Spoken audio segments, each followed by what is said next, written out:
Alright, now I'm going to do a video about a EV800 goggle mod. Now, everybody raves how these are the greatest goggles since sliced bread, box goggles, and they're pretty good. Pretty good. Everybody says that the receiver inside of here, the DV or diversity, is good. I use AMway antennas there. I think they're superior as far as for receivers. This is the one that came with it.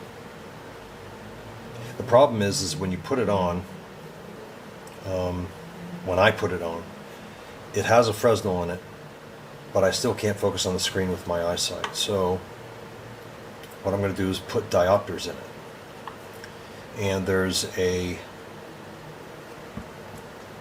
set of magnifiers you can buy on eBay, made by a company called Carson, and it's called a visor mag, and they've used these in the head play goggles for a while, which were the range video box goggles, big, huge. I have a set, and I did modify them for HD, and it's like looking at an IMAX screen. It's really cool. But I am going to buy myself a regular pair of goggles also. So I have many different viewing options. I view through a monitor when I fly, and I fly line of sight at the same time so that I can get past the FAA rules, which is they say you have to have a spotter, blah blah blah, but not if you have a monitor. Believe it or not, there's a loophole. So these are what they look like. I showed that, but you can find these on eBay. These are a plus, can't see it, plus 50. They make plus 40, and these are actually better. I have another set of these in my range video box goggle, and it seems to fit pretty darn well with a few mods, or a little bit of a mod.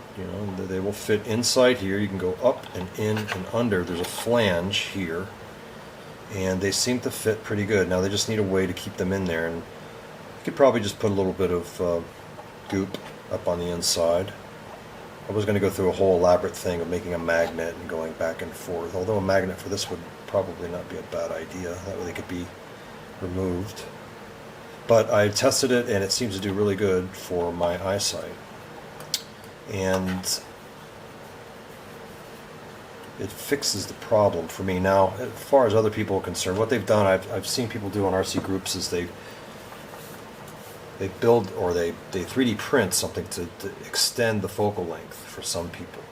I can't get a pair of glasses in these. They say that you can, but I cannot, not from my eyes, without maybe cutting it up, and I don't really want to do that. I'd rather put something in there. So that seems to be the way to go. And this is it's pretty cool. These things, they have a feature where you can pull this off. You got yourself a monitor, which is cool, but you got to like to block the light out, because none of these monitors that they sell for FPV are real quality military or marine grade bright in direct sunlight. They just, if you want that, I know where you can get those. A 7-inch monitor, daylight view, military grade, above marine grade, is $600. So if you're serious about this hobby, you can invest in that if you wish, but these are sufficient. So I've also seen people do a mod to bypass the receiver inside here and put a crossfire in it, or a 2.4 or a 1.3 module, which is pretty cool. So I don't know how long the battery will last. It is a 7.4 LiPo in there, but unfortunately mine has a line in it. I'm not going to turn it on, but it has a line in the screen. Maybe I will turn it on. Unfortunately, I don't know if you can see it, but there's a line. That sucks, but whatever. Won't notice it really if you're flying with them. But it's a good backup pair of goggles, and they're good. They're good. I like them. And this paint too. A lot of people rave about, it's the nice, beautiful, soft touch paint. But I am a military finisher. I finish parts for the military. I paint things, in other words, mil spec. And this paint sucks when it gets old. It gets gooey, and it's like, oh my gosh. Ugh, you can barely get it off, but I did find a formula that will take it off. And it's denatured alcohol and acetone mixed. That takes it off. But it is not easy to get off, and you will wipe all the screening off. But for now, I don't even know how to preserve this. I don't know if you spray Armor All on it. I don't know what to do with it, but this soft touch paint, it's beautiful. It feels really yummy, but oh man, because I've had some Mobius used to put it on their cameras, and I don't even want to talk about it. So, anyways, I'm going to take a few pictures and we'll put it in a video and show you the final product. Let's turn that off. Nope. Okay.